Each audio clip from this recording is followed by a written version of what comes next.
ಸ್ವತ್ತ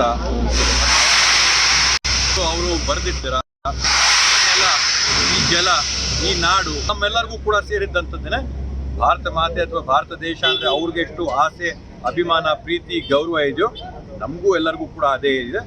ಯಾರೇ ಆ ರೀತಿಯಾದಂಥ ದೇಶದ ವಿರೋಧವಾದಂಥ ಘೋಷಣೆಗಳನ್ನ ಮಾಡಿದರೆ ಅವನ್ನ ನಾವು ತೀವ್ರವಾಗಿ ಖಂಡಿಸ್ತೀವಿ. ಕಾನೂನಿನ ಪರಿಮಿತಿಯಲ್ಲಿ ಯಾವ ರೀತಿಯಾದಂಥ ಕ್ರಮಗಳನ್ನ ತಗೋಬೇಕು ಅತ್ಯಂತ ಕಠಿಣವಾದಂಥ ಕ್ರಮಗಳನ್ನ ತಗೊಳ್ಳಿ ಅಂತ ಕೂಡ ನಾವು ಹೇಳ್ತೀವಿ. ಆದರೆ ಕೂಲಂಕುಷವಾಗಿ ಎಲ್ಲರೂ ಚರ್ಚೆ ಆಗಬೇಕು, ತನಿಖೆ ಆಗಬೇಕು, ತಪ್ಪಿತಸ್ಥನ ಆಗಿರ್ತಾನೋ ಅವನ್ನ ಹಿಡ್ಕೊ ಬರಬೇಕು, ಏನೇನು ಶಿಕ್ಷೆ ಕೊಡಬೇಕು ಅದೆಲ್ಲಕ್ಕೂ ಕೂಡ ನಾವು ಜೊತೆಗಿದ್ದೀವಿ.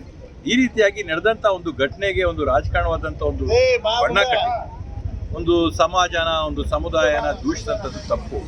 ಇವತ್ತು ನಾನೊಬ್ಬ ಹಿಂದೂ ಆಗಿರ್ಬೋದು, ನಾನು ಯಾವುದೋ ಒಂದು ಕೊಟ್ಟಂಥ ಹೇಳಿಕೆಗೆ ಎಲ್ಲ ಹಿಂದೂಗಳು ಕೊಟ್ಟಂಥ ಹೇಳಿಕೆನಾದರೂ ನನ್ನ ವೈಯಕ್ತಿಕವಾದಂಥ ಹೇಳಿಕೆ ನನ್ನ ಮೇಲೆ ಏನು ಕ್ರಮ ತಗೋಬೇಕು ಅದು ಜರುಗಿಸ್ಬೇಕಾಗ್ತದೆ. ಎಲ್ಲರನ್ನೂ ಕೂಡ ಒಂದು ಬಣ್ಣದಲ್ಲಿ ಬಳಿಯಂಥ ಇದು ರಾಜಕೀಯವಾದಂಥ ಪ್ರಯತ್ನಗಳೇನು ನಡೀತಾ ಇದೆ ಇದು ಕೂಡ ಸರಿಯಾದಂಥದ್ದೆಲ್ಲ ಪ್ರಜಾಪ್ರಭುತ್ವದ ವ್ಯವಸ್ಥೆಯಲ್ಲಿ.